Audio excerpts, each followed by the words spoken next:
This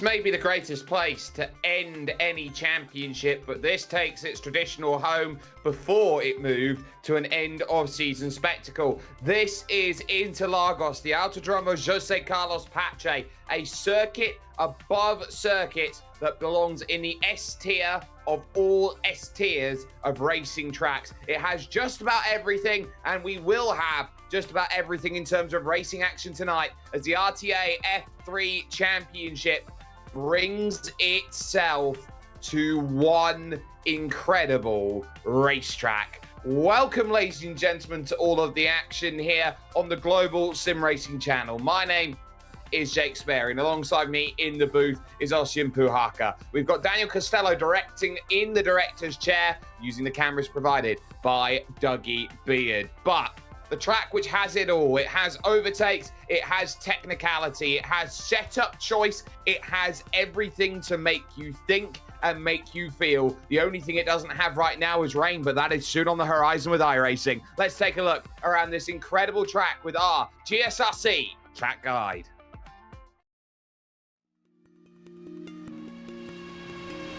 Welcome to Autodromo's Jose Carlos Pache. Most fans and drivers simply know this place as Interlagos. Starting life as an absolute behemoth of a circuit, this Brazilian track was eventually truncated to the version you see today. Having hosted Formula One for roughly 3 decades, it's become very well known on the international stage. But it has also held rounds in the World Endurance Championship, as well as frequently seen Brazilian stock cars, motorcycles, and even truck racing. There's little difference between its two layouts, which includes the GP course and the Moto course, which simply adds a chicane to the end of the lap. In both cases, it's a tale of two circuits. The run past the start-finish line and into the Senna S, followed by the blast towards the Descida do Lago, are very high-speed sections that come back-to-back. Drivers will need to focus on top end in order to attack or defend. Expect most passes to happen in those two corners. But from Ferradura until Juchão, the track suddenly twists itself into a mess of hairpins and frustratingly technical turns. This can make car setup a real compromise, and for the latter part of the lap, an absolute pain when dealing with traffic.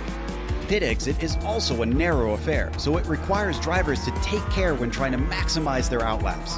On the upside, with this being a modern F1 track, there's paved runoff in abundance at many of the fast corners. The passion of the Brazilian fans always comes out in force at races, and it's no wonder with this picturesque track sandwiched right amongst the neighborhoods of Sao Paulo.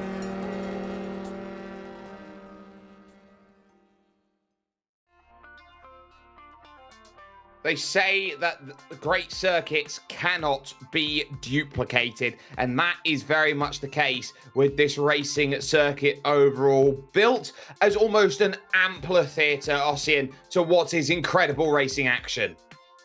Absolutely, Jake, and it's such a mainstay in Grand Prix calendars, in racing calendars all around the world. Everybody knows that the Senna SS, how they start and how they truly make the S shape that makes this an S-tier circuit. As you said early on, you got the technical infield section and you got that fast outer section, meaning that you're never quite comfortable. You got a fixed setup here, but normally setup is such a key in getting right here at Interlagos. And one more important thing regarding these F3 cars, once you come out of Juncão, the last corner, the last proper corner here on this track, you got that uphill run on towards the start-finish line. Expect to see some side-by-side action, either heading into the first corner and especially on the last lap.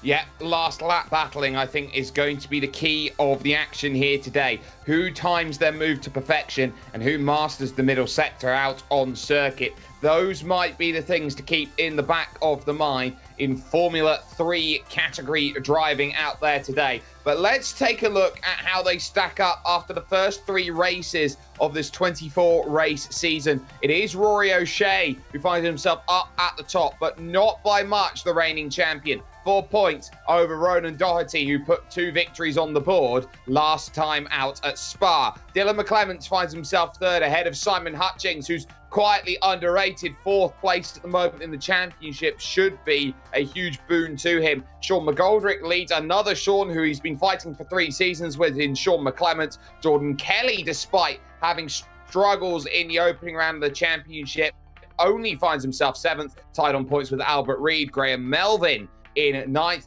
and Ian May finds himself in 10th position in the championship as they stack up. But they know that it's going to be a long season. They know they're going to have to put everything possible on the board. And Ossian, it starts fraught and frantic.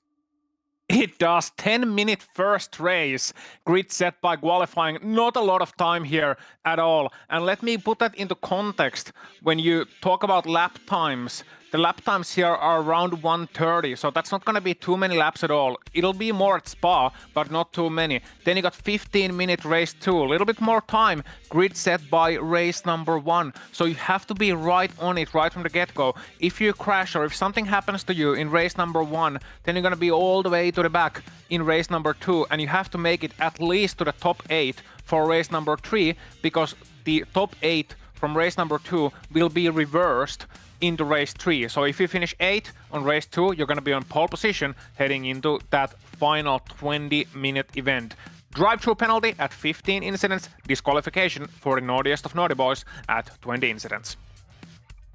And every single instant point is going to matter. So the moment that you keep yourself in check around this circuit, you're in a great place. The moment that you step out of line, you are going to be in a world of trouble. And this is the sort of circuit where stepping out of line will, in fact, end your race. This is also one of the few circuits out there that you just have that sense of understanding. It brings everything to the table and a bit more. And qualifying is proving to be that spectacle. 3 minutes left to set a time in qualifying, and it's just 6,000ths of a second that Jordan Kelly finds himself ahead right now of Ronan Doherty in 2nd position, Rory O'Shea currently 3rd, and now up the hill, heading towards Ferradura, the horseshoe corner, the fast-flowing right-hander that doubles up into the Laranjina. Esse follows immediately after, and on the brakes, you're always, Ossian, trying to maximize this circuit, and that includes going over the very, very flat and heavy curves around this track. Oh, absolutely, and this is such an important corner that's coming up right now. You have to keep it to the inside. You can't let it slide too early to the outside, because you can see how the banking changes. So the camber changes on the track, going from positively cambered to negatively cambered, heading into the corners. And then Juncao, the most difficult corner on this track. It's sort of leers outside. It's anti-cambered, if you may. So you can head in there very fast, hold it tight to the inside, or you can be in real trouble if you slide just a little bit wide. You can end up in that grass, and that's not a pleasant experience, ruining your run onto the main straight as well. Talking briefly about Jordan Kelly, I was chatting with the guys on the pit lane before the start of this race. I heard rumors from little birdies, so to speak. Apparently Jordan Kelly is so fast here because he likes corners and he likes bridges, and this track has both of them. So make of that what you will. Well, he's got well, he needs one more, actually, I think, to get himself the Holy Trinity. But he finds himself liking corners, liking bridges. I think he needs to like something else if he is going to get what he wants. Conor Melia in the face of danger there with a car spun in the middle of the circuit, absolutely pushing forward. And you can see here right now just what it means to attack this circuit. Every single time you're out there on a lap, everyone's going to be dancing out of the way, trying to put that best time forward. You can't get much more pace than what Conor Melia is trying to get out of it now. He's 5th position here, and this is his final lap. You can see that's how close they have to go to the pit wall to get as much as they can out of it. Does not improve on his time, and that's a sucker punch. That's a respectable effort regardless. He had no draft for a main straight, and he had to avoid cars left, right, and center. It was like first snow falls in Helsinki, Finland. Everybody suddenly forgets how to drive. Yes, it happens even to us. Let's see what Ronan Doherty can do. Probably improvement. 126.8 is right now his time, and 126.7. Yeah.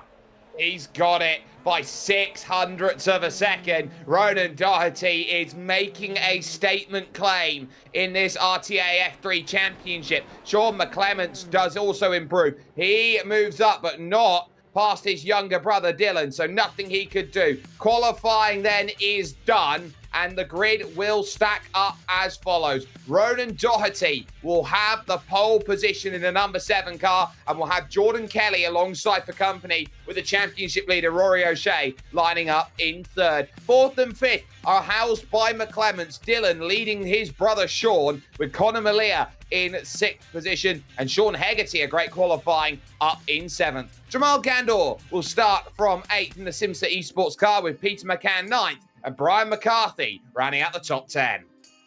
Yes, and then we go to the second page, where it's Alexander Milchen starting 11th alongside Graham Melvin. You got Tony Stack in 13th, Lawrence Duzova in 14th place, Simon Hutchings starting 15th, John McDonald 16th, Andrew Murphy will be on 17th place alongside Ronan Hederman. Then it's Simran Tahar and Chan Wing Fei in 20th position. And then over to page 3, where Ian May and Dave Collier stack up row 12, housing Simon Wall and Albert Reid. Then follows Chemco Bainson and Damien McMullen, Phelan Pritchard 27th, with Sebastian Scholten in 28th. Piotr Rogoc and Rich Murphy make up 30. The one driver who didn't set a time was Eric Couillard, who has work to do from the 31st position. Do note that as they stack up here, the front 2 rows of the grid do not populate, which means the advantage of the flat here around this circuit is about from 5th place onwards, where it would traditionally be about 8th place on this grid. So you definitely have an understanding that there are advantages and disadvantages on this grid. Who will get the launch that they want? Lights on here in Interlagos. Lights go out, and we are racing. It is Doherty looking at a good start here. Jordan Kelly will have to look around him as Rory O'Shea gets a decent run. They file into the center S then for the first time in this 10-minute sprint, and everyone manages to negotiate turn 1 with a sense of trepidation through the early stages. We do have a spinner in the back. It's Graham Melvin who's gone around, but as they rush up forward now towards the skid of Interlagos, turns 4 and 5, it's Kelly on the defense, but it's held off as they fight on for 5th. Yeah, excellent start for these guys. One spinner, 31 cars and one spinner at Interlagos. That's excellent job. One driver I'll be looking to in this race, number 24, Conor Malia. Remember, he qualified very well at Spa. I think he was 3rd fastest driver in qualifying at Spa-Francorchamps. Had absolutely nothing to show for it in the opening round. Let's see how he does here. Another great qualifying. Can he turn it this time into points? Well, can he? That's the question. As they now drive up, Milken looking to try and battle it out in the Potato Nation car. He's trying to make the move on Sean Hegarty in the Father Ted machine, who is very much holding his station as it goes. They've got the mock-up Brawn there just behind in the form of Brian McCarthy, who is trying to move up through and gain places early. This is a draft central circuit, and this straight is the most important for getting that run. That and the Reto Aposta heading towards turn 4. Got back-to-back, essentially, straights of attack on this circuit, and this is a really, really cool place to get it done. Hegarty holding that station, but will have to lose out then as Milken powered around the outside and took the place away. Yeah, we already got one half of the equation. Let's see if we have brawn and brains this time around here in this race. Looks good so far. A little bit of sideways action here as expected, really, coming into lap number 2. Doherty's taking a great start. He's 1 second ahead, as you mentioned there. And we're looking at Chan Wing Fei there in a bit of a battle with Reid now for the 17th position. So Chan Wing Fei has taken a couple of positions here on lap number 1 and looking to continue his usual consistent, if a little bit unremarkable, pace. It's been a lot cleaner than it was at Spa-Francorchamps 1 week ago. Ronan Doherty, your race leader, 0.8 of a second to the good on Jordan Kelly. Rory O'Shea in 3rd. Dylan and Sean, the McClements brothers, are 4th and 5th at the moment in this race, and they've just got a gap on Conor Malia, but he's still in striking range in position number 6. up the hill through the Arquibancadas, heading to the Subida dos Boxes. Now the final corner out on circuit, and every single time you go along this straight, you're always looking to carry as much speed as you can. 241, 242 on the straights, and Dylan McClement multi-21s it. He'll let his brother Sean have the attacking license going forward as McClement goes purple, sets the fastest lap, a bit of side-by-side. A little bit further back in the background, that was Tony Stack getting by Simon Hutchings. Yeah, so it's a fixed setup series. A little bit of information regarding that, as we have some great fights on the screen as well. They're driving the same setup as last week, Jake. So it's the same setup they're using. I believe it's the high downforce setup base. So it's going to be interesting to see how those cars behave here versus at Spa. The one thing at Interlagos is that you usually get very high track temps here. You can get up to like 50 degrees Celsius track temps, which makes the surface very slippy, especially on that infield sector, as we're watching these guys try to negotiate that very piece of racetrack. Right now, though, it's a little bit more, it's a little bit less inhumane, let's put it that way, in terms of weather. I think it's what we call Arctic for Brazil, 26 degrees track temperature at this moment in time. Up the hill then goes Peter McCann in 8th place. He's looking to get past Jamal Gandor, who's having a really solid run in the early goings of this one. We're almost hitting that halfway stage already of this sprint, but here comes the move then over to the outside. McCann trying to get it done, and it's a game of braking. How late do you want to go at a corner which has probably one of the latest apexes in the world? Can't make it happen, and having to back out of it is Mielken, who very nearly runs into the back of Peter McCann. It brings Brian McCarthy the run through the Sunshine Corner, the Curva de Sol. Let's see if he can make that one work. Looking to the inside, not quite. McCarty stays in 10th place. How about Jamal Gandour?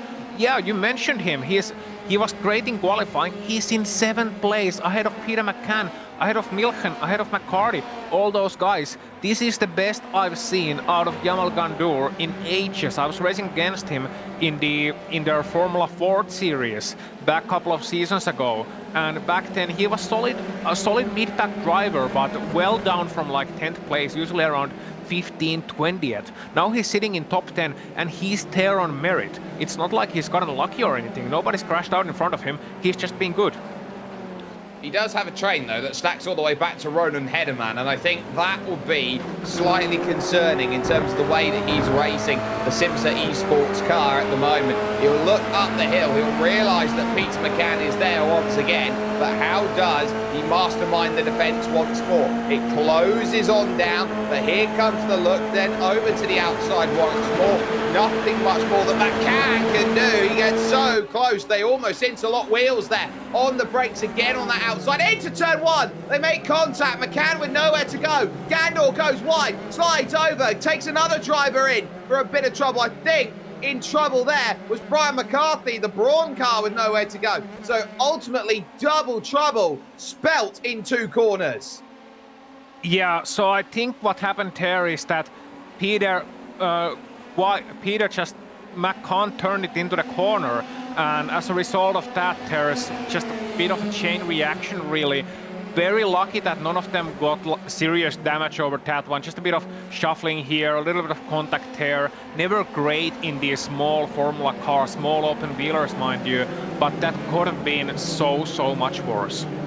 It certainly could have been, but it is getting closer now for the race lead. Jordan Kelly is only 0.4 of a second behind now Ronan Doherty, who is looking for his 3rd straight victory and 3 race wins this season out of 4. That's his focus right now, the Team DDR car that is just in front of one V2A racing machine that is there of Jordan Kelly. How close do you want to get there? Kelly blinking about a bit in the background, now looks to try and find his opportunity to make the move. It's not going to happen here at turn 1. He's got maybe 2 laps to find the magic formula that gets it all sorted, but he knows as well that while he's got to move, it's also on for 3rd position too, which is keeping the likes of Rory O'Shea out from capitalising. It's giving license for Jordan Kelly to attack. Yeah, and Rory O'Shea, our current championship leader after the opening weekend of racing, just said he plans to keep it clean, avoid chaos, be consistent. Oh, and Gandour. Well, that's my fault. That's on me. That's the Curva del Sol, and that's in the Michael Schumacher, Antonio Pizzonia sort of area from 2003 in the wet deluge. He manages to find contact there with Simon Hutchings, who gets involved in the incident there. So that was a huge amount of disaster that struck through. But Doherty and Kelly still 1 and 2, and I think Doherty's doing just enough at the moment, just holding off station at this point. It could be so much worse for him at the front, but Jordan Kelly getting a massive clip of curb. I think this is Ronan Doherty now heading to the white flag lap, being given an absolute golden ticket. Yep, and here we see what happened to those guys. Gandour there exiting turn number 1, the Senna SS, and it's gonna happen here on the left-hander, normally flat out, and just, I think, running out of room. Yeah, just tiny bit of contact, couldn't turn it in anymore, and that AstroTurf on the outside, very treacherous. 2-car accident, could have been worse, but sadly for Gandour, his race is over after such a great start. It's now up to nearly 9/10 of a second. Sean McClements more likely to make a move in 3rd place. We're on board with Ronan Doherty. He's got clean air in front and a second to boot. It's Sean McClements, his teammate, though, that the focus surely has to flick back to, because he's within 0.2 of a second now of what is going to be Rory O'Shea up the hill at Ferradura and over towards SA Corner. You can sense now, this is where you use the incident points if you haven't used them already. Rory O'Shea needs every point that he can get his hands on right now, and he is really laser focused into where he needs to be. Here comes Sean McClements up the inside. He won't have much drive off the exit, and they do clip tyres ever so slightly down the hill through Mahulio. They head to Junsao. Now the final the final real corner, some would say, on this circuit. I say every corner's a challenge, but now it becomes a race up the hill. Ronan Doherty, without doubt, is going to prove that he is a main player of this game. It's 3 straight wins as he will come to the line. Watch this one for 3rd. Who's got enough in a straight line? Rory O'Shea holds, just holds. Woo. There was not much in that, I'll tell you what. Hopefully they had those cameras ready at the finish line. We're hearing 2 100ths of a second between 3rd and 4th, but Rory holds, and I think should be holding on to his championship lead just about, but that's inconsequential as of yet. The McClements brothers finishing 4th and 5th, and here we have a replay of that finish. Talk us through it. No, we don't. Well, we're going to get to results first and foremost. We're on a very, very quick schedule. Ronan Doherty, 10 minutes, 15 seconds, wins by 0.8 and over Jordan Kelly, with Rory O'Shea and Sean McClements 3rd and 4th. Dylan McClements would finish 5th ahead of Conor Malia, Alexander Milken, Peter McCann, Tony Stack up to 9th. What a great run he had. And then Brian McCarthy rounding out the top 10. It's the driving 11th, though, you have to give the credit to really here. Though, in terms of this race, we didn't talk about him at all, really, Ossian, but Chemko Bainson up 14. Yeah, incredible result. Didn't quite pull off, show his pace in the qualifying, but once it came to that race, he was doing very well, navigating the traffic, finding the correct overtaking opportunities. It's all about timing, finding the correct timing, balancing between aggression and opportunism, and that keeping your nose clean sort of stuff, and then using other people's fights to your advantage. Be the 3rd man in, and that's exactly what he did so many times, and that's why he gained so much success here in race number 1.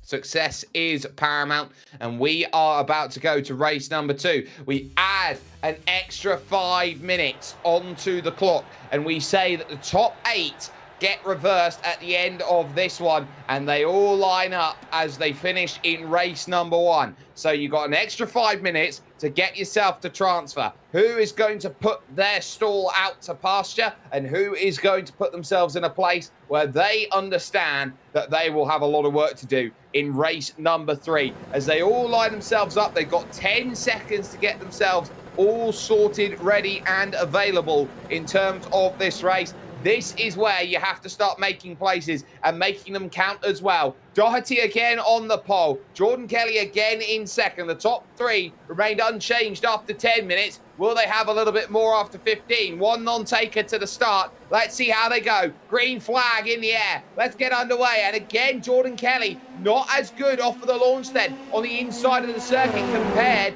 to Rory O'Shea, who again tries the outside line and again is going to find himself lacking here as they charge down through the center S, heading towards the curve of the Sol. There's the spin in the middle of the field, and they all try and avoid it, but now it's carnage. Wow, I think that was just two cars and no real big contacts between any cars though. So it had all the potential for carnage. You're right about that, Jake. But somehow they managed to navigate it through. So a vast improvement on what this field of drivers showed us just 1 week ago as we see some moves down the inside. That's O'Shea looking to take back his third place from Sean McClements.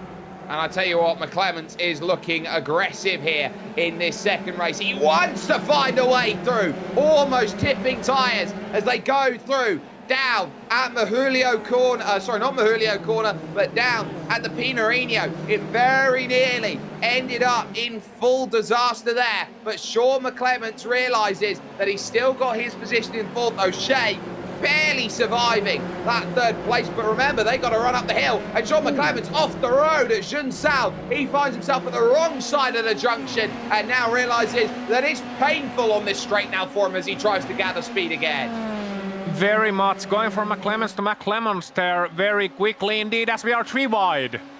Oh, you can't get much closer than this. This is incredible stuff here. On for third, Dylan McClements finding out that on the brakes he has 2 puffs of a lockup. He's still beaten out by Rory O'Shea. Absolutely incredible stuff by the championship leader and reigning champion. Conor Malia in 5th place. Alexander Vilkin in 6th. All trying to get in on this. And here comes Dylan once more. Team DDR to the outside. Through at the skid of the Lago. But not completed again as again O'Shea fights back with drive off the exit. And now there's still a little bit of overlap here for Dylan, who can search at Ferradura for the position. This is what Interlagos, it's all about battling. Can he confirm it at Essay corner? Oh, Essay, he can. The dude's like 12. What is this? Dylan McClements, ladies and gentlemen, that's going to be a name you're going to be hearing from a lot of the time.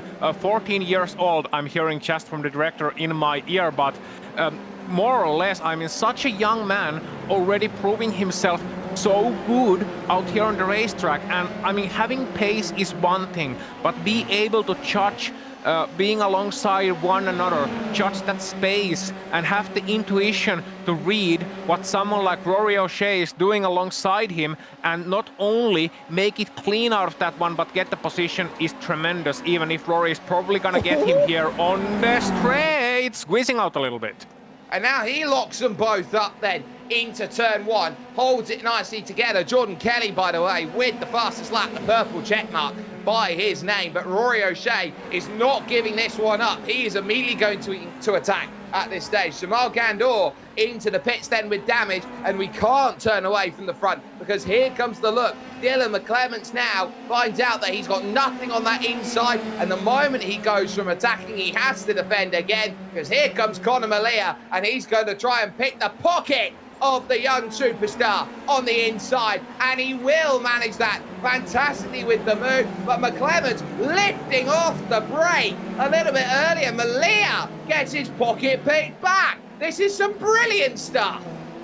So you go for the classic over-under, but the presence of mind to judge that, okay, Melia is gonna leave the inside open, he's not gonna be able to turn quite to the apex of that corner, and then realize that you can use that curve so much, and to be able to use that in such a short span of time, and to execute it so perfectly, it takes usually years of experience in racing these open wheel cars. So once again, Dylan McClements, it keeps impressing me, but let's see how he holds on to this one, because this is now a battle pack and nobody's trying to catch up to anyone. Nobody's playing any draft games. This is now battle for position, and usually once these laps keep tracking down and we get further and further into the race, Jake, the less margin for error there starts to be, and usually sooner or later it's gonna end in tears.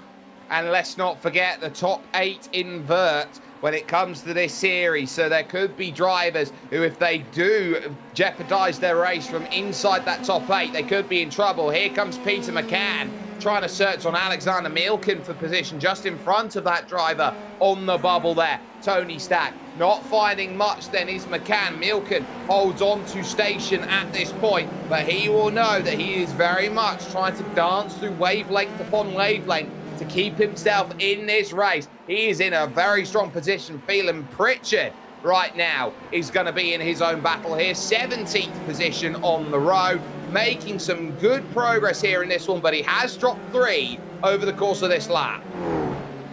Yeah, so let's see if he can pull this move off right about now.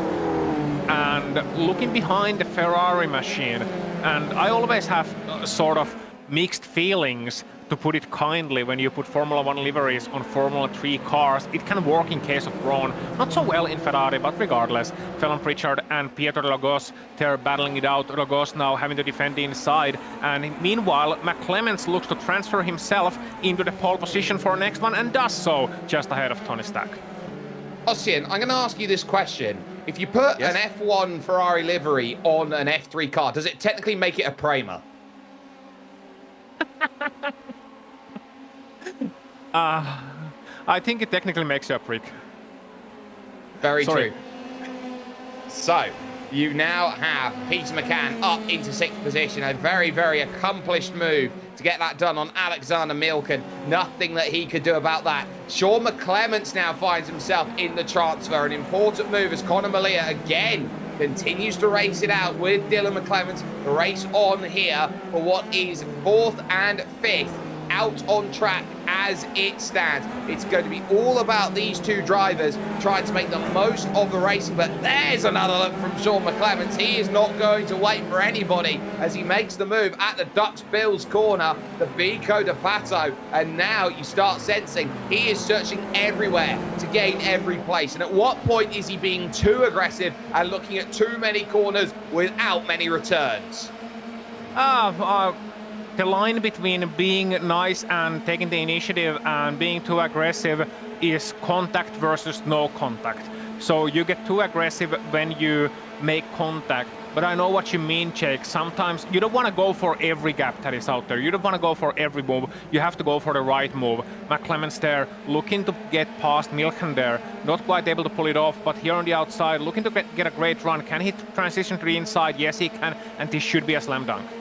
It should be a slam dunk, but nothing is ever a slam dunk in the RTA Virtual Motorsport F3 Fixed Championship. On the brakes into the Interlagos, but if that was a slam dunk, I don't know what was, as he now moves up into 7th position. Milken will have to look back on the bubble. Tony Stack has not gone away, and he will now try and work his magic, try and understand if he's got the right formula to make the overtake possible, as his mock-up Minardi now tries to move forward and take the pass, but he slides a little bit at the moment in time with a lock up through the corner, and that's going to put him out of overtaking potential with Lawrence de Sosua there, the leader of Potato Nation, just behind, as Doherty 1.7 seconds to the good leads. I mean, I was just very critical about the Formula 1 cars and Formula 1 liveries and Formula 3 cars. That Minardi is the sole exception. If you're cultured enough to put the 1999 Minardi livery, the turn of the century Minardi livery, 1999-2000 sort of Minardi in this car, then you deserve to have it. Well, that's off. Because this is Brazil and it's 1999 apparently, it's technically Tony Sarazan behind the wheel. Oh yeah! Wait, is it? Yes. Oh, might be. Okay, regardless, Dusova, let's talk about him for a bit, because he is very close to that transition position, and it's a good battle between him and Stack right now. Stack looking to the inside once again, doing the McCann move. Meanwhile, Sean McClements was the one doing that move, and McClements there, just a couple of positions ahead. So we talked about the multi-21 between Dylan and Sean last time around. Well, this time around, Dylan was more of inadvertently helping his older brother in a sense that he was making it a queue and fighting it out with Rory, with Konomelia, and so on. And as a result of that, Sean had the chance to catch up to this top 8 pack a little bit easier and has the chance to now fight for a potential top 6, maybe even a top 5 here in this race. So I don't think it was on purpose, but it's an interesting thing to note regarding Sean and his what can be called a recovery drive after sliding wide early on. De Sosa trying to chase down, but Sean McClements has another overtake on his mind. It is Peter McCann. This is for 6th position, and there's not much that McCann can do on that outside. He struggles a little bit to turn in, does Peter McCann, and Sean McClements now up inside the top 6 now in this race and gaining more crucial points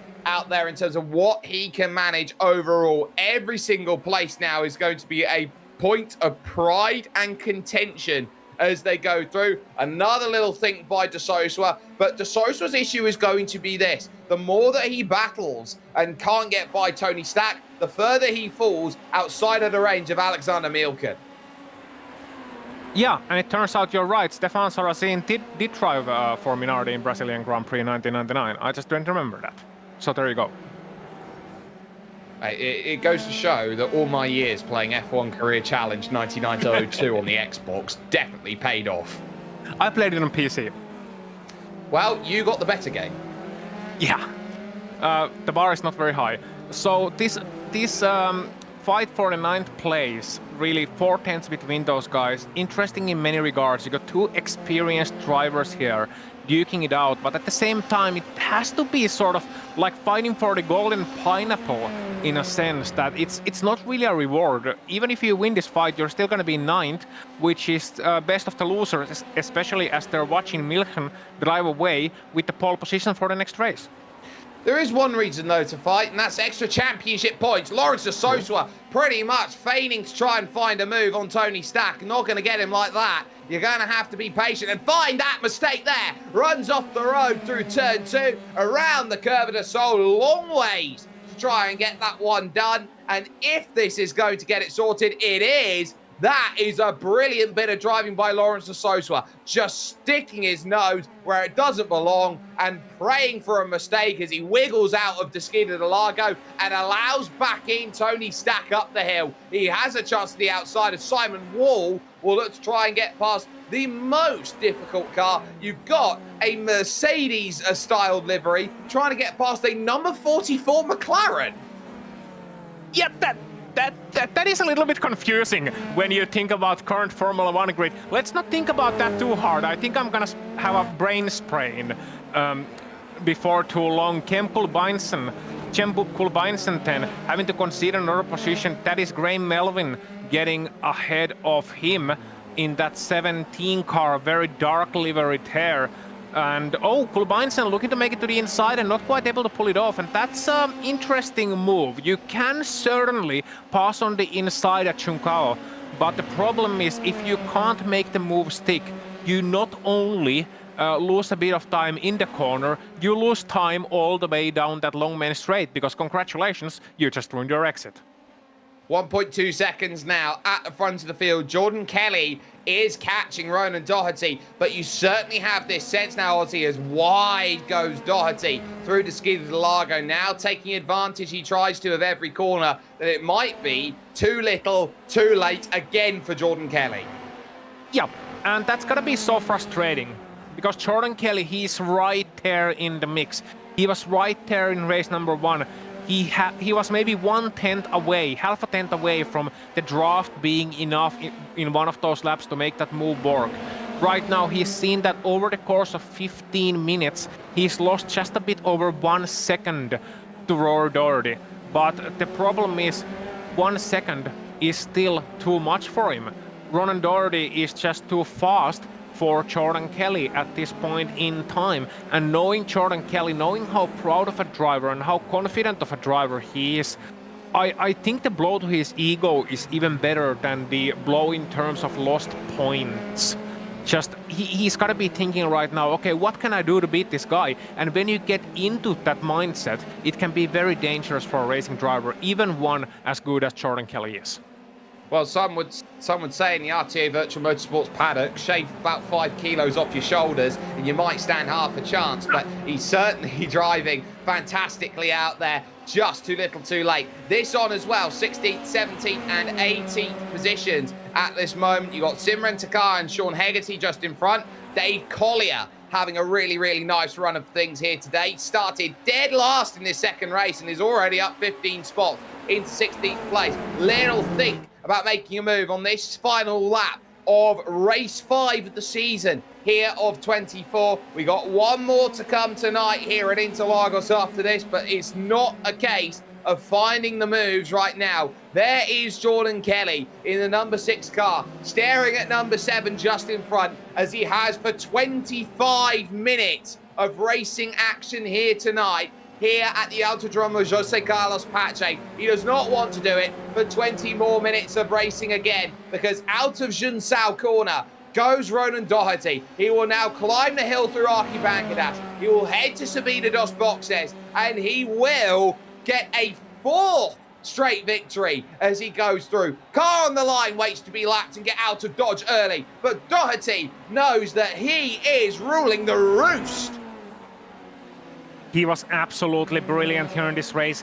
Same top 3 as last time around. Doherty from Kelly from O'Shea. Then you got Dylan McClements, and here's the man on pole position for race number 310, Alexander Milchen, and the fight for 9th, Lawrence Dusova, just finishing ahead of Tony Stack. He gets a fantastic element of driving, and he is on fire with what he's trying to do, is Mr. Ronan Doherty. He knows how crucial that win will be come the end of the season. Back-to-back doubles. This time, he wins by 9/10 of a second over Jordan Kelly. Rory O'Shea will finish off in 3rd, leading a whole train of cars behind him, including Dylan McClements, Connor Malia, Sean McClements, his own brother, recovering brilliantly to 6th place, with Peter McCann 7th and Alexander Mielken, who will lead everybody off in race number 3. Lawrence de Sosa finishes off in 9th, with Tony Stack rounding out the top 10 to bring race number 2 fully into view. But you have to say here, Ozzy, this has been at the front of the field tame. And it's tame because Ronan Doherty knows how to get a launch and Jordan Kelly doesn't. Puts himself on the back foot, and it's the one weakness of Jordan Kelly. Can't get a good start. Exactly, he can't get a good start, whether it's the starting position from 2nd on the grid or just his technique. He has to improve that for race number 3. We'll see how he pulls that off. And I think he's actually there, perhaps ready to give his comment regarding the matter. He is, and I believe you were starting to make that walk down over towards him. Jordan Kelly stood by with Ossian Puhaka. So, Jordan Kelly, 2 second places so far. We've seen the start of the race has been difficult for you. Can you comment on that? Yeah, I don't know. For these cars, the first lap's just it's just so slippy, and I just can't get the right apex points for it. But once I get up to speed, I think me and Ronan would have a good battle. But I think I just need to get that first lap a wee bit better, and I think I'll be more on the fighting end of it. So, what's your plan for race number 3? As much as you can tell us, what do you plan to do different in order to get up to Ronan and potentially take the fight to him and beat him in the longest race of the weekend? Yeah, I think with a reverse grid, it's just a matter of trying to get through maybe some of the not so quick lads, and just try and keep it clean, because it's so easy to damage front wings and stuff in these cars. So just try and keep a nice clean few laps and get the head down hopefully after that. Yeah, we'll certainly wish you good luck for that one, Jordan. Already great points haul. Give us a good fight in race number 3. Will do. Appreciate it. Yeah, that's Jordan Kelly for the interview with us, and I believe Jake Sperry is there ready to talk with the other party of that fight. Yeah, Ronan Doherty up here in the booth with me. And Ronan, 2 wins from 2. It's 4 straight wins that you now sit yourself with here in this F3 Championship. What's clicking with you in this F3 car? I don't really know, to be honest. I think it's just the fact it's the first season in a while I've been able to do the night's testing or a bit more practice before, and it means I'm not turning up half an hour before the race and just doing it for the fun of it. But yeah, it's a lovely car to drive, you know. It does get a bit sketchy whenever the tyres start to wear, but I'm enjoying it so far. We're seeing a couple times as you're going out there on the circuit that you aren't afraid to go off of the track limits when the car is starting to fight. We're seeing it quite a bit at the Interlagos. When you've got those 15 instant points, are you the sort of driver who looks at them and goes, well, I've got 14 times I can run off the circuit, so I may as well use them? Yeah, well, I won't be doing it in the last race, but whenever you see in your mirrors people behind you doing it, you sort of feel like you have to, you know, to try and keep your gap. But look, won't be doing it in the last race. I know I had a sketchy moment. I had to go off track when a bike marker was slow online, but yeah, sometimes you have to take advantage of it. And well, starting from 8th place, you've converted to a victory once already. Starting though from the flat of the track, do you feel like you're going to have an even better launch than you had done previously, where you've been starting on the uphill slope? I don't know. Thanks for reminding me. Actually, I haven't really thought about it, but no, look, I think the start's going to be quite similar, and you know, whenever I get off the line, it's just going to be about staying out of incidents, you know, and making the moves where possible. Well, we'll hope for the best for you. A start from 8th position, Ronan Doherty. They're joining us. Victory in race 1, victory in race 2. Nothing to shake a stick at. Well, Ossian, we now find ourselves about a minute away from the 20-minute feature out here around this Interlagos circuit, and we have seen it be quiet around the track, but the key is going to be the top 8 are inverted, which means that these drivers are going to have that bottleneck effect that you see very often in a series, for example, like the British Touring Car Championship. Yeah, it's kind of like rush hour in motorway, when you just need to find the right line. Essentially, you need to be on a lane that is pulling. You need to be on the fast lane, not the slow lane early on. And it can be a lot of split-second decisions. It can be a lot of navigating those cars, slower cars perhaps around you. Having said that, the time gap between the top 8 isn't absolutely massive, so it's not like somebody suddenly 3-4 seconds off pace getting transported into the race lead, effectively acting as a safety car or pace car.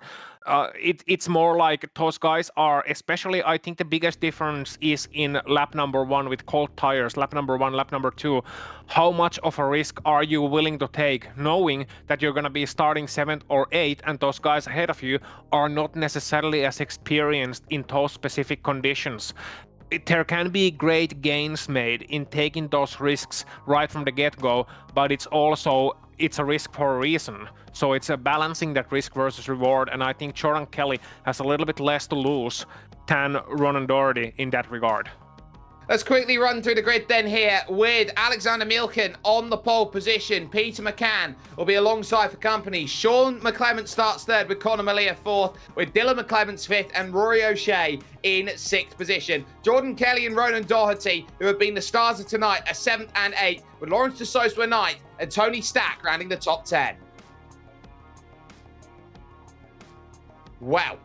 It is now time to get ourselves set. All these drivers wanting to get onto grid quickly, and they know that with 1 minute to get themselves set and situated, this is a big result on their hands if they can convert here in race 3. Watch your eyes out on this start, because this could be the most hectic one of the lot with the invert, and that run of about 300 to 400 meters over towards turn number 1 out there to Senna S could be massive. One car in the back worth keeping an eye out on, who I don't think has taken the start, is Ian May. He'll have to go from pit lane. Lights on, lights out. Race 6 starts now, and a shocker of a start from Sean McClements from 3rd. Very nearly pivots into the barriers, and he gets swarmed off of the line. Milken with a great start. McCann in 2nd. Malia holding on to that 3rd place. They descend down the hill, and everyone looks for an angle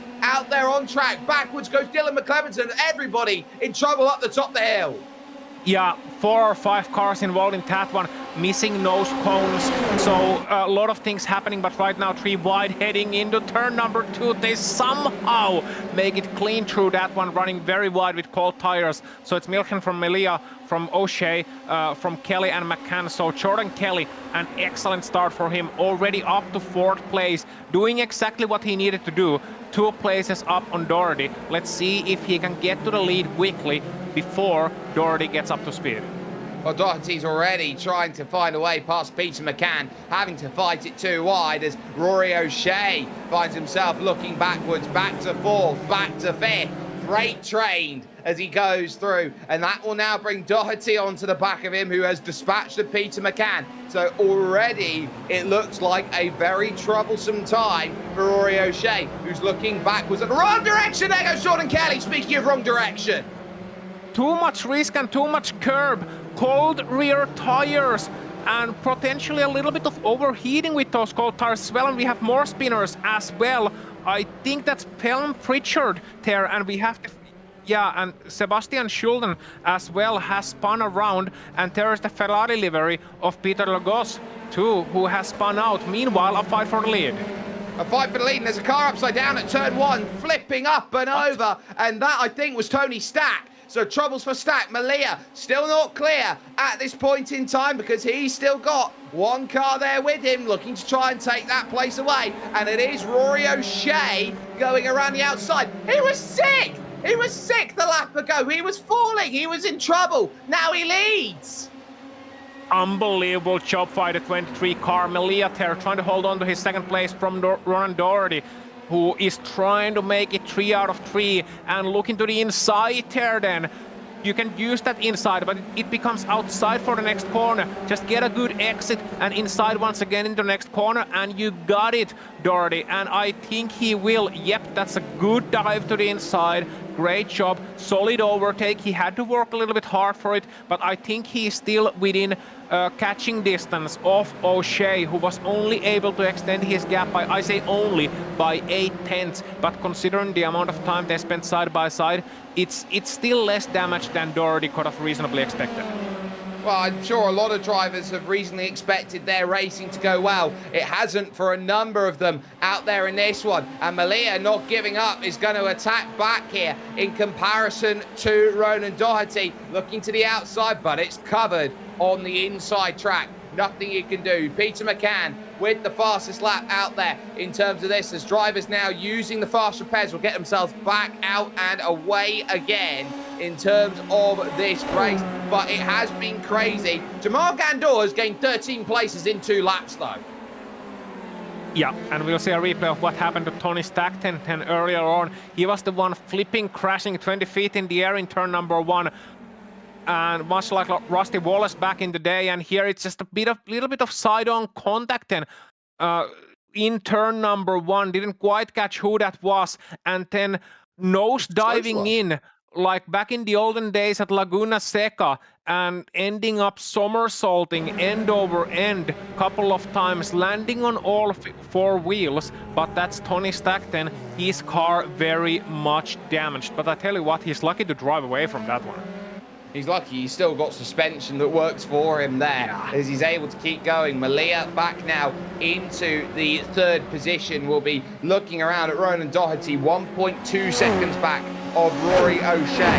You've got as well Mielkin in 4th, McCann in 5th, Dylan McClement still in 6th position. Now you talk about drivers who are maybe out of place, who are in the wrong place. Alexander Mielkin is not one of them. He now looks to the outside, trying to make that move on Conor Malia, who will have the opportune turn in, fighting absolutely nose to nose, wheel to wheel, getting it through, and Malia will lose out. Another one, McCann takes a freebie, and will there be one for Dylan McClements there, the 14-year-old, trying to find that move, using the slipstream to his advantage. Those SimRacing too wide, too deep, in towards the Interlagos turn 4, and these fantastic 4 will find out just how amazing their racing is. Still it's on for McClements on the outside, now turned in. And such a good run, he almost got alongside Milken then on the next straight. Milken going a little bit wide, taking the wide line there, and as a result of that, Dylan McClements, look, defending his position by attacking Milken. able to pull that off, and Milhan now drops to 5th place, just ahead of Conor Melia. So Melia now all the way down to 6th, losing about half a second, if not more, of ground on McClements in the space of those 2 corners, and McClements taking a page out of the book of Julius Caesar and saying that, look, attack is your best defense. Attack is very much your best defense, and we've seen that quite a bit in terms of the racing. You cannot argue around with that as a statement. There is Chan Wing-Fei, who finds himself now in 12th place, and he is looking at Chem Colbainson, who is there just in front of him in 11th. Andrew Murphy, who started 27th, is up 14 places behind him in 13th. As just in front, that's Jordan Kelly looking at making the move on John McDonald, and one other Potato Nation car gets overtaken. So that an easy one then for Jordan Kelly as he finds another car to move through, and he's back into 9th position now. Yeah, so Jordan Kelly is still within a shout of getting into a decent position here. Mind you, we're not even halfway through this race just yet. So he's 9 seconds back from the lead. Crucially, he's 6 seconds back from 3rd place, as Sean McClements has now spun it around at the exit of Asdo Senna. So he's gonna lose a lot of ground, and I believe there might be damage to that car as well. So that's not optimal, I would put it that way. Yes, it is opposite of optimal, and some would say opposite of nice as well, as Conor Melia now down the hill in 6th place. We'll look at the group in front that he has been lost out of almost. Freight train to the back of, knows that Peter McCann is going to be the next focus, and how he gets back up to that 3rd place. It's a race on for the podium, and every point we talk about in a championship like this matters, because this is the difference between taking this round or these 3 rounds as your drop round or not sometimes.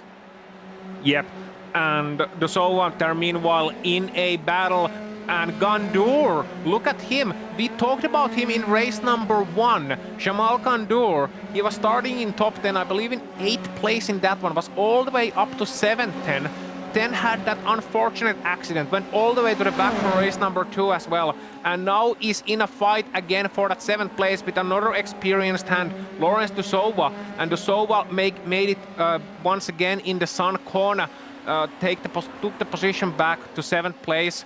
Now Gandour is trying to maybe see, okay, what can I do different this time around, looking to the inside, not quite pulling it off. I tell you what, it was close in terms of leaving the door open by De Soswa. He does just enough. And as a driver, Lawrence De Soswa is probably the most interesting driver out there. You consider he's one of the big rig reviewers in terms of sim racing gear. That puts him in a situation, Austin, where a lot of sim racers don't necessarily have that luxury as Jordan Kelly now will look try and get past Jamal Gandour. He's got a different wheel on his rim every week. Yeah. That's a showing off. I've been driving with the Driving Force GD for the last 10 years. Come on, man. I can't even afford a wheel. I'm on controller. We should pay you more. No, you shouldn't. Here comes Jordan Kelly, now searching for the 8th place position, and now here comes the move. It should be easy as pie at turn 1. You got the inside, the long list left.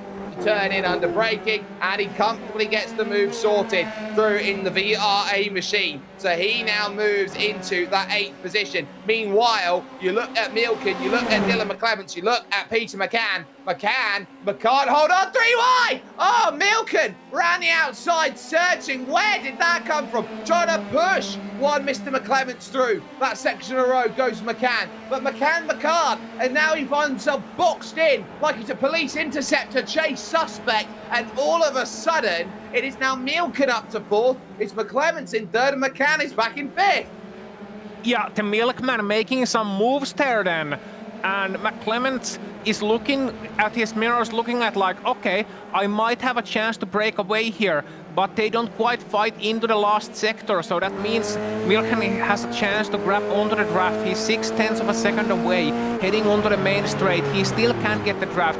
He can catch up, so the podium not lost here. Looking back from Milken, from the Milkman, McCann and Melia, 5th and 6th. Also, bunch of angry Hornets, buzzing Hornets there. And we're not just talking about the Jordan here, Mr. Kelly.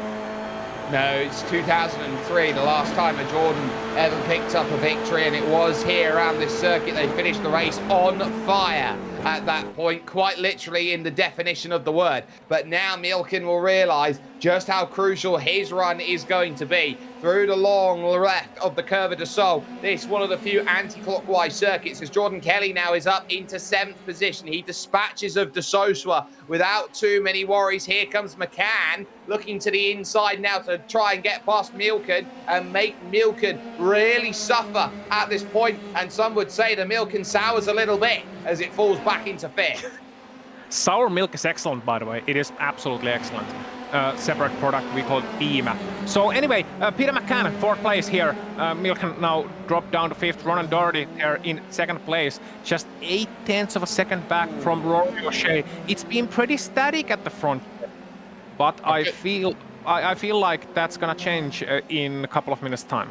I wonder if we can go grab a replay very quickly before this battle goes forward of what's happened to number 17, Graham Melvin, because he is now out of the race after his issues out on circuit, and that is a real shame. It looks like Simon Hutchins as well, struggling out there on track 2, so he's fallen back after what was a good week 1. Conor Malia still searching for the move on Alexander Milken. This is the move to put him up into the top 5, looking to the outside to try and get this pass sorted, and this looks like it's going to happen here as he now tries to fight, but that top end is just enough then from Milken to hold that position for the time being.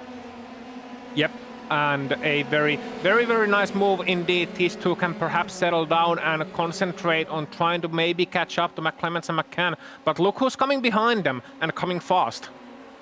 Yeah, and that is Jordan Kelly, who has that never say die attitude. And speaking of which, they both jump off the road. They realise time's of the essence. I'm going to have to use all my road tax and a little bit more if I'm going to have to try and make sure I hold on against one of the quickest drivers out here in this series. Big lockup then from Malia is going to cost him big time here as they head down the Pinarino and look to attack back up the hill off of the exit. Jordan Kelly, does he now pivot to the inside? It's the door that is left wide open. Horses bolted, Connor. No way to shut that door.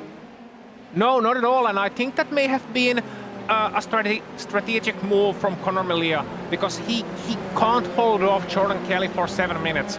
That's bordering on impossible, as we get a replay of what you asked for earlier on, Czech. Yeah, this is what's happened then to Graham Melvin, and the understanding of what makes this circuit difficult. Side by side, they go in, turn in, there's a car still there, they both clip each other around, there's not much you can do, and bang! Oh, it's a horrible, horrible accident there, and I think that's Hutchings who's been caught up in that, maybe Brian McCarthy, but that is a massive, massive accident.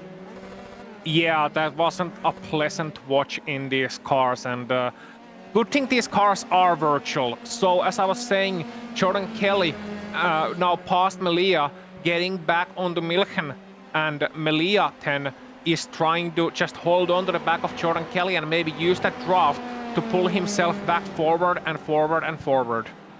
This, though, for the race lead is at half a second. Ronan Doherty has been chipping away like Michelangelo in the Sistine Chapel, trying to create an absolute masterpiece. He's looking for his statue of David, and he now realises that it could be a masterpiece of a night here at Interlagos. Traffic is not going to help things out for Rory O'Shea down the hill at Magulio. That in front was Dave Collier trying to stay out of the way on the inside line. But now here comes the chance of Ronan Doherty. This is pretty much set up perfection. Up the hill then, through Archibancadas, heading to Sabina dos Boxes.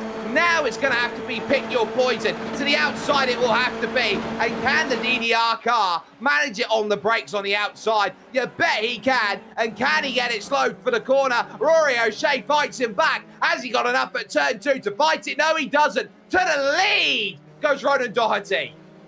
Excellent move there around the outside, and now holding off the inside line, forcing O'Shea, giving him back some of his own medicine, looking to take all the space away and then some, but already very late. O'Shea, excuse me, very late on the brakes around the outside, taking the lead back 10. So this is interesting, and these boys have a lot of room to fight. 5 seconds between Doherty and McClements. 5 seconds of clear air for 4.5 minutes. So they don't have to look in the mirrors right now what they're doing, looking at each other, maybe grimacing, maybe trying to put their war face on and fight it out for the win here at Interlagos. What could be better? Whose war face will be like a tiger? Whose will be like a kitten? That's the question with 4 minutes 15 remaining on the clock. Ronan Doherty looking for 5 straight wins. He's looking for something that has been seldom done in this series, with such a difference maker being done in terms of how these drivers go about and conduct their business out on circuit. It remains a case for Rory O'Shea. He's there at the front of this field, but he is only there as a temporary basis at the moment because Ronan Doherty is trying to pick the right moment to strike. It's not yet into turn 1. He's going to have to wait a little bit longer. Oh, big wiggle! Ooh. And off in the grass. How does Ronan Doherty save that one? Well, I don't know, but he was lucky he didn't do a Taki Inoue there. There was no pace car this time around at the exit of that corner. That's enough for all Formula 1 references, thank you very much. And Ronan Doherty there, managing to save it, dropping back 1.5 seconds from Rory O'Shea, from our previous championship leader. So O'Shea is right now thinking, okay, I've got the gap, now I have to make most of it. This is not the time to lift off the throttle pedal. This is time to put your head down, and while Doherty is still recovering from his little moment, put in a sector of his lifetime and run away. Run away as fast as you can. He's got the gap, but remember that Ronan Doherty is still within 1.5 seconds here. He's within slipstream range, and he will feel the effects on the straight. He absolutely will, and has managed to catch about 1/10 here on the last sector. Meanwhile, we're looking at Jordan Kelly there, trying to turn that 5th place into a 4th place. Oh, who's that at the expense of Peter McCann. Eric Couillard, lap traffic spun right on the exit of Junsao. That would have spooked a lot of drivers off that exit, hoping that he stayed stationary. He did. Jordan Kelly, though, will make it clean on Peter McCann, who doesn't really fight him for position. And you certainly sense with a car like this, there's actually a lot more going on with it as a built car than people realise, with the likes of the diffuser effort at the back there, Ozzy. Yeah, so there is it's a complicated piece of kit, complicated piece of machinery. And meanwhile, we're gonna get a replay of just what happened to Doherty there. His little moment at the exit of Esto Senna. So we're on board with him. And look at him here on the left hand as he exits the corner. So here, cutting it maybe a little bit too far to the inside, and then just losing control. The car bottoms out over the inside curve. He did a good job of saving that without hitting the wall. That is such an underrated save for him. And the fact that he was able to collect himself, gather himself, and get cracking on for that lead once again is very impressive indeed. It's incredibly impressive, and that is about everything you want and then some. Ronan Doherty finding the save, and crucially with a lap to go has put himself back in range within 0.6 of a second. This has been some incredible driving by Ronan Doherty to bring himself back into fighting contention, as now Rory O'Shea realises, I've not got a free ticket here to the end of this race. I'm still going to have to push to the absolute limits. White flag wave by Barney the flagman, and now it becomes a breaking game. The blinking by Ronan Doherty is not going to help things too much, but down the hill through 1 and 2, it's all about patience. Conor Malia as well on the radio realises that he's in a bit of a race too. He looks behind. It's Lawrence de Sosa. But now, Doherty, does he have enough on this straight? No, not for the moment. Yep, and he has to wait then until the last corner, get the exit right from Junkao, and then try and pip O'Shea to the line.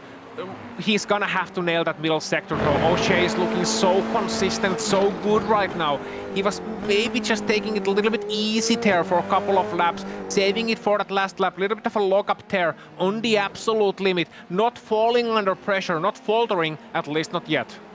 I tell you what, this middle sector is Ronan Doherty's all day long. He's so much more committed through these corners. He's pulled 7/10 of a gap down to half a second, and he's going to need a little bit more help here at Junsao corner. Has he got enough then through this left to really attack? O'Shea wiggles a little bit through this section, and it might open up a chance. This is going to be close here heading to the line, but Rory O'Shea has got 4/10 of a second still, and it looks like old Father Time will catch up with Doherty. He's not going to get 5 in a row. Rory O'Shea will say, I'm still a champion, I'm still a championship leader, and I'm still going to find victories. What a result.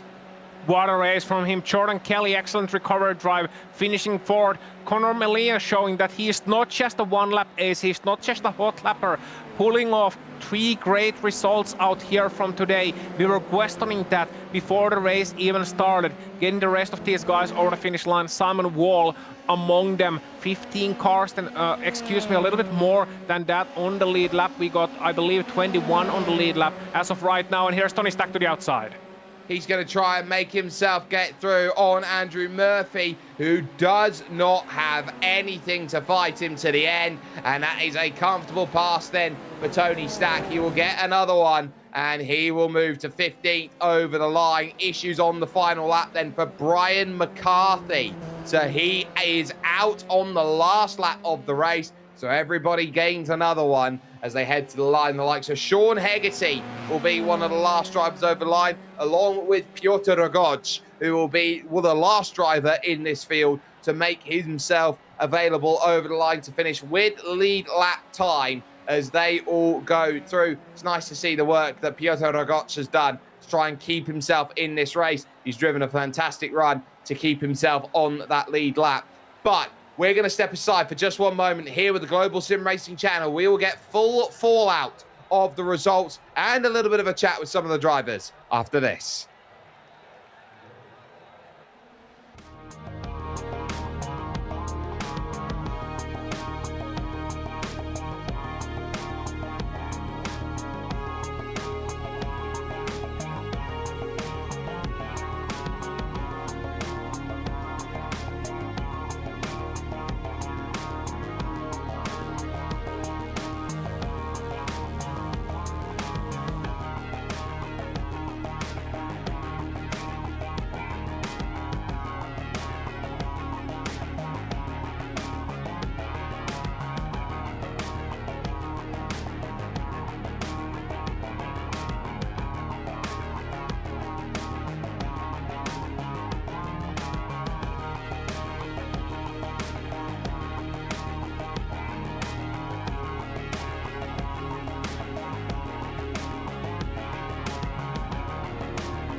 It was a day of dominance for one, but was not able to find the sweep. Just enough time to break away. Rory O'Shea will pick up a victory in race number 3 here at Interlagos, and he will do so by a margin of 0.4 of a second over Ronan Doherty, whose mistake 2 laps to go cost him 1 second and the shot of victory. Dylan McClements would finish off a very impressive 3rd place, with Jordan Kelly in 4th after his recovery through the field after spinning early on in the race. Peter McCann would finish 5th ahead of Alexander Mielken in 6th, who was still impressive after his pole position starting race 3. Conor Melia would finish 7th ahead of Lawrence de Sosa, who finished off in 8th. Jamal Gandor would take 9th place, was up as high as 7th in the race, and he started from 20th position on the grid, with the top 10 rounded out by John McDonald having a very consistent night.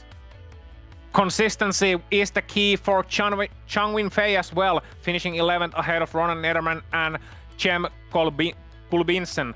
Simon Wall 14th, Tony Stackton 15th after his terrible moments in the race. Andrew Murphy 16th, Shama Clements ending up classified as 17th. Simran Takhar 18th, Albert Reed 19th, and Sean Hegarty rounding out your top 20.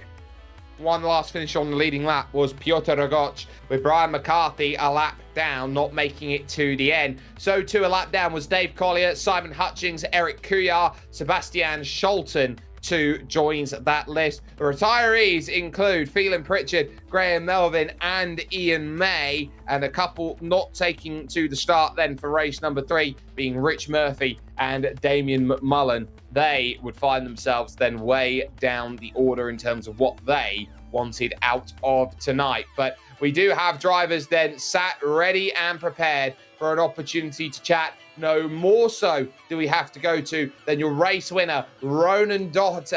Your race winner overall in terms of 2 races, but not third. Ronan Doherty is stood by with Oisin Puhaka.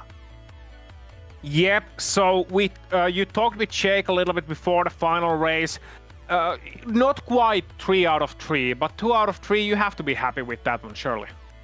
Oh yeah, sure. Look, the points difference for a first and a second isn't huge in this league, and I was sort of being cautious enough. We were already just fiddling them out, and then of course I had that moment on the what it was I thought there was going to be more dirty air because I was so close behind him, so I was anticipating understeer, and there wasn't as much as I thought. So I put one wheel in the grass, and very lucky boy to save that one and hold on to second.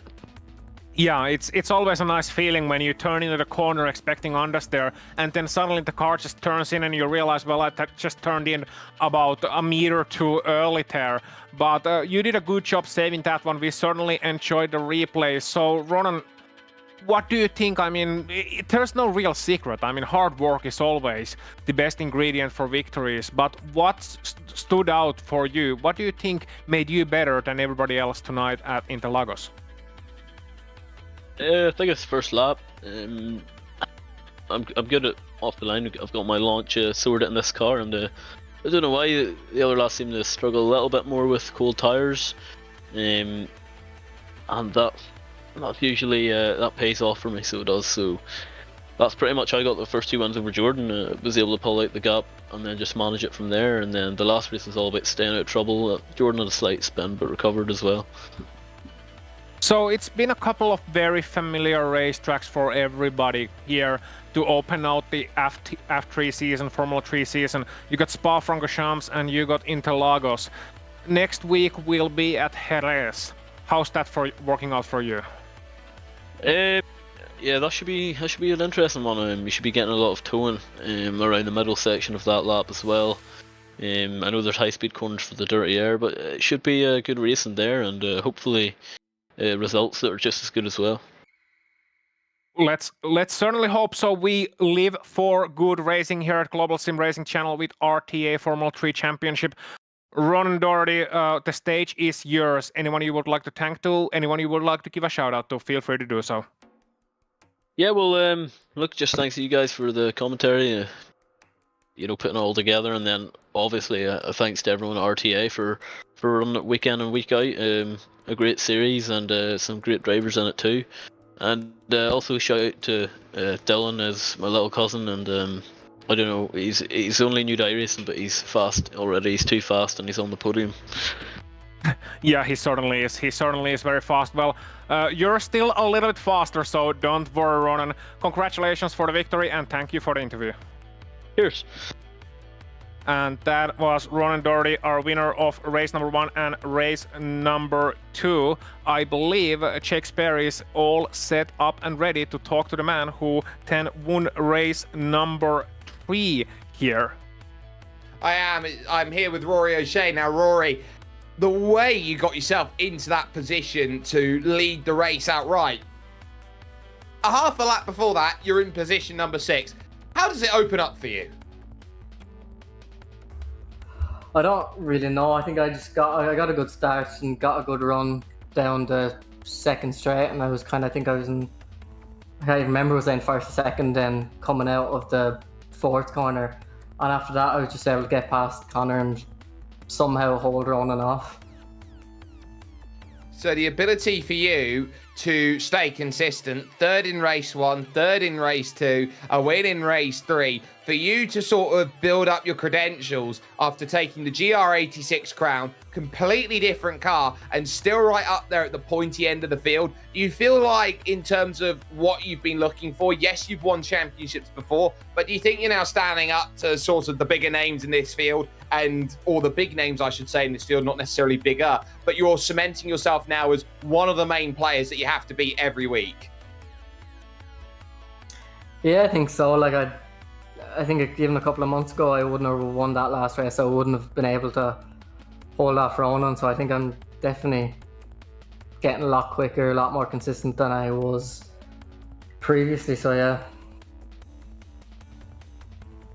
There's certainly a lot of pace there for you, but next week might be another track which suits you in terms of style. We head over to Jerez for the third round of the championship. For you, a much newer circuit out there in terms of the iRacing calendar and seasons. What do you think about that track? Do you feel like it suits you in terms of your driving style, or do you believe that maybe it is a little bit too souped up, a little bit gimmicky, a little bit Mickey Mouse, more of a motorcycle track than it is a race circuit for you? I can't say I've done many laps around Jerez really. I did a couple last week, but I like it so far. I think it's kind of the sort of track that might suit me, some kind of more medium speed corners and stuff like that, which I tend to like more. Well, we hope to see you at your very best. The floor is yours though, Rory, for anyone you'd like to thank. It is a victory here in race number 3. Yeah, I just want to thank my team, Hyperi, and the sponsor, SimRace City, and as well just see lads for putting on a great broadcast, on the RTA guys as well for always putting on a good championship. Well, the pleasure's ours and the pleasure is yours for a victory in race 3. Be happy with it. Rory O'Shea there joining us and getting a very, very strong result on top of that. Ossian, you've taken a little walk down the paddock and I believe you've ran into the driver who finished third in race number 3, that being Dylan McClements. Absolutely, Dylan McClements, a podium finish once again here at RTA. But the most impressive thing, even more impressive than your pace, was your racecraft. You've been iRacing for 3 months now. How much of that has been race practice as opposed to hot lapping?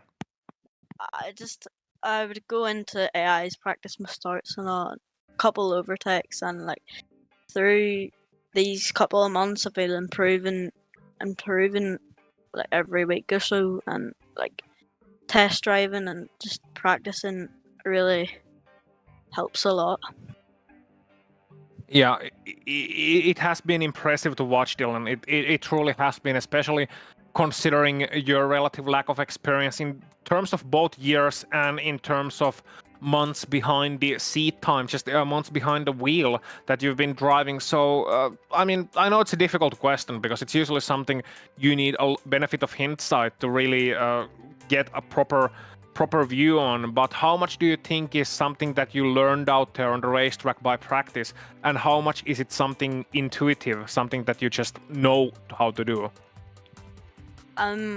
Just try to keep in the car stable. I'm really good at, even though the start of race 3 I did shake about but touch grass, but just keeping the car stable is one of my big improvements since I've joined iRacing, and I've just been learning on that since on.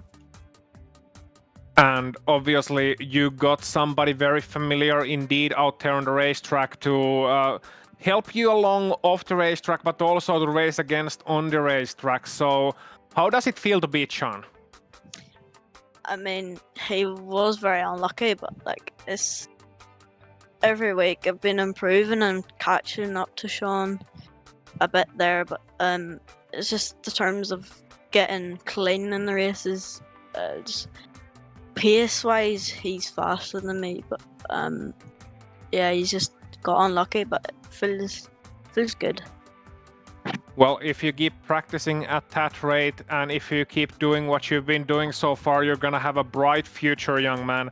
and we're gonna see the next of it potentially next week at Jerez. So what do you think, how well do you think you're gonna do there? Is it a familiar track? Not a familiar track. I've never even really seen the track map or so, but I'll be practicing since today, well, tomorrow or so on that track, and trying to find time there now, like try to find a few tips and stuff, and I hope to be the same as I was this week.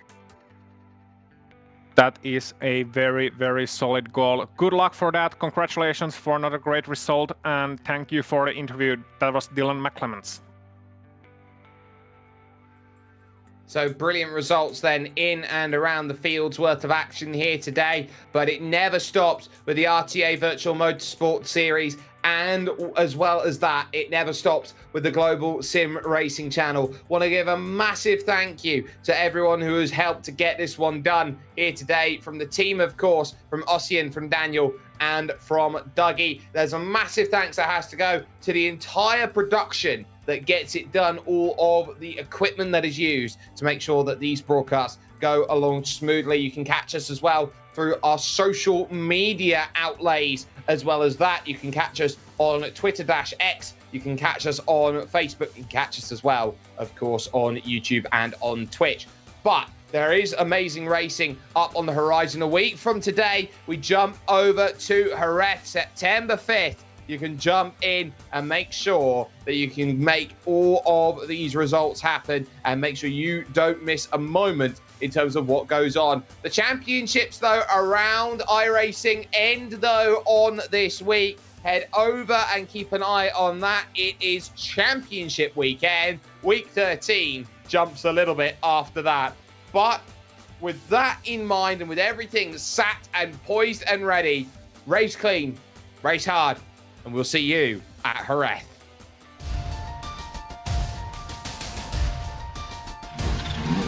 Yeah.